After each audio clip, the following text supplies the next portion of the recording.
Welcome to ET Deep Dive, ET's best reported stories on audio. Today's episode is based on a report by Lijee Philip and Shantanu Nandan Sharma on how India's younger generation is changing its relationship with one of the country's most emotionally loaded assets, gold. It's Sunday, the 12th of July. I'm Anirban Chowdhury. This is the Morning Brief.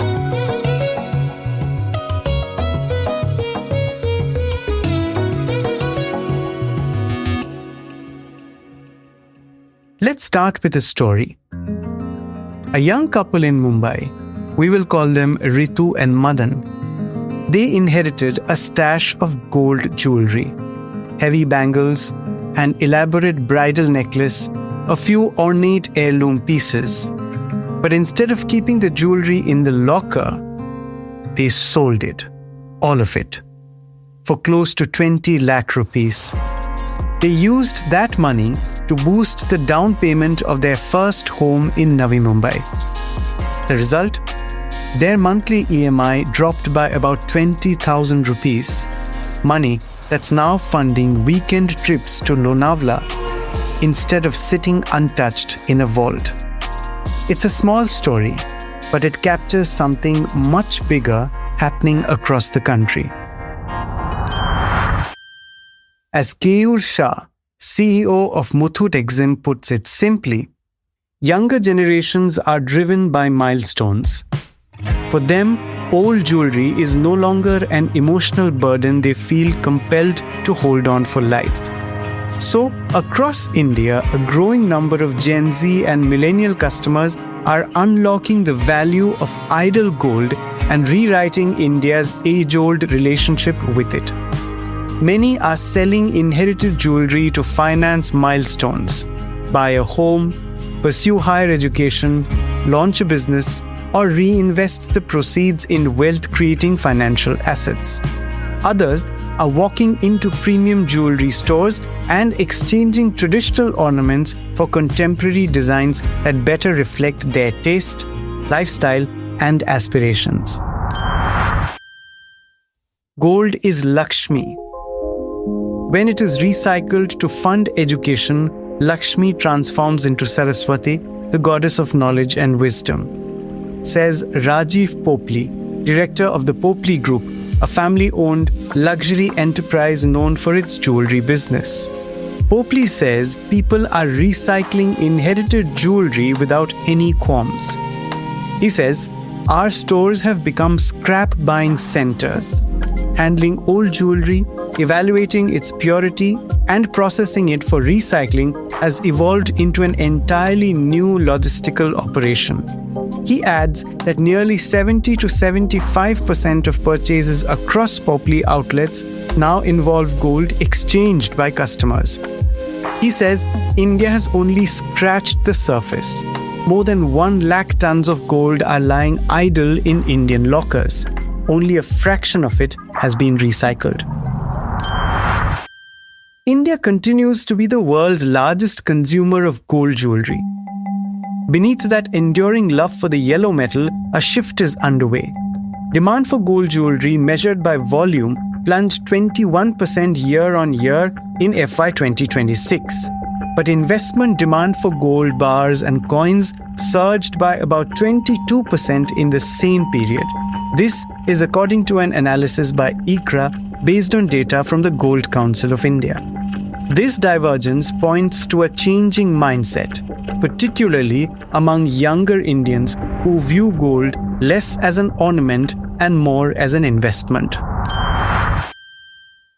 The change in mindset is reflected in the decision of a 25-year-old banker in Bengaluru.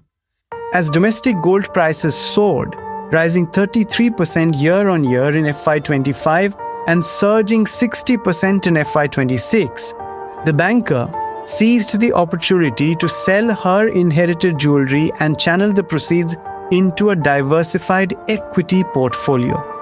She says, gold is an asset, not something that has to stay locked away forever.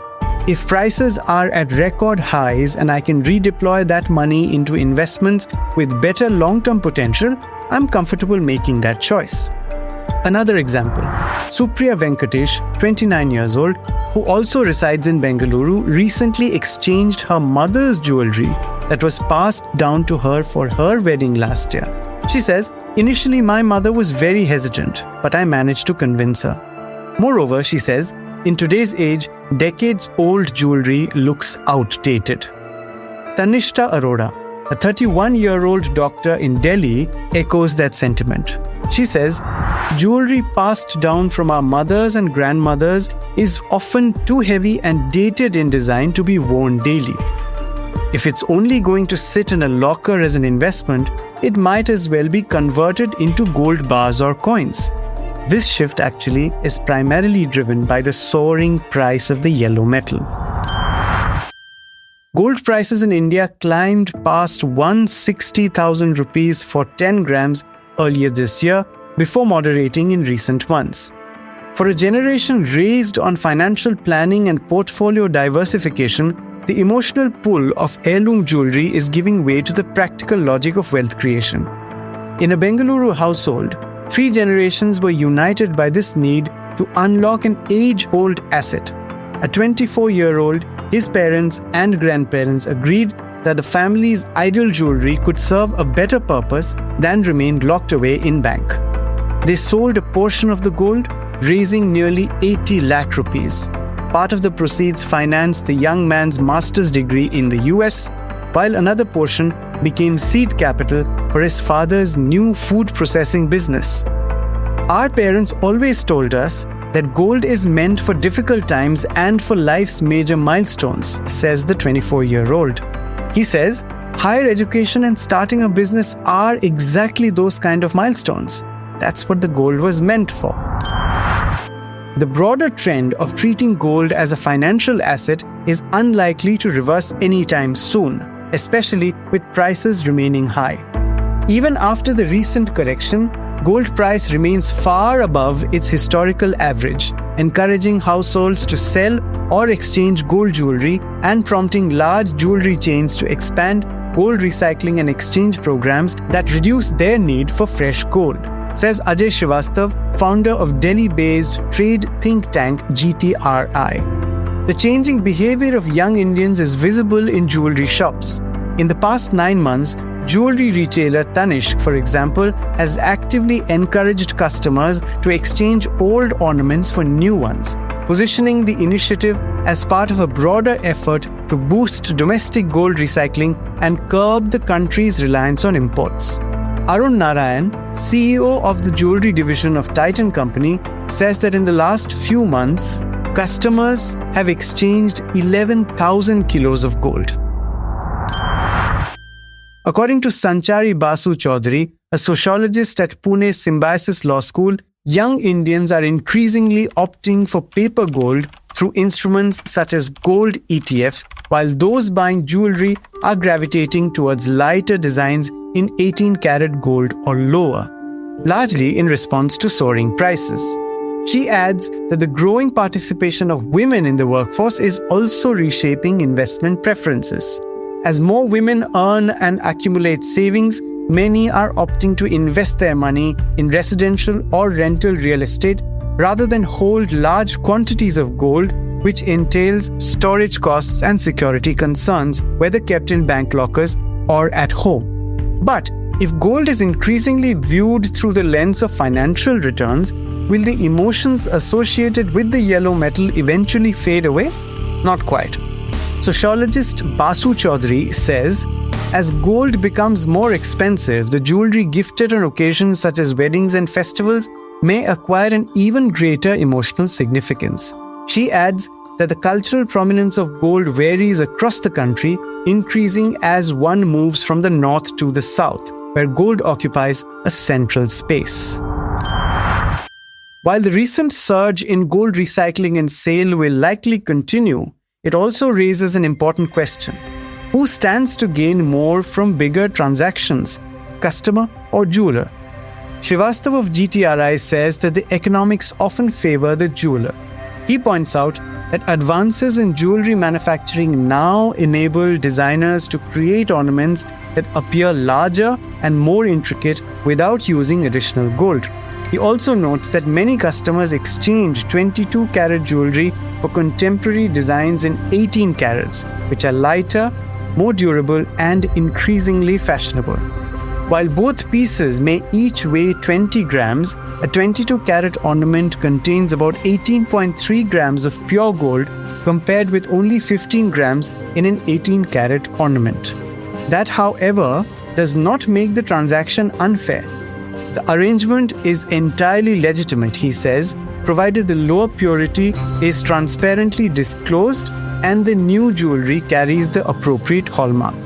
According to ICRA's estimates released in May, India's domestic jewelry industry is expected to grow by around 15% in value in the current financial year, driven largely by elevated gold prices and robust investment demand.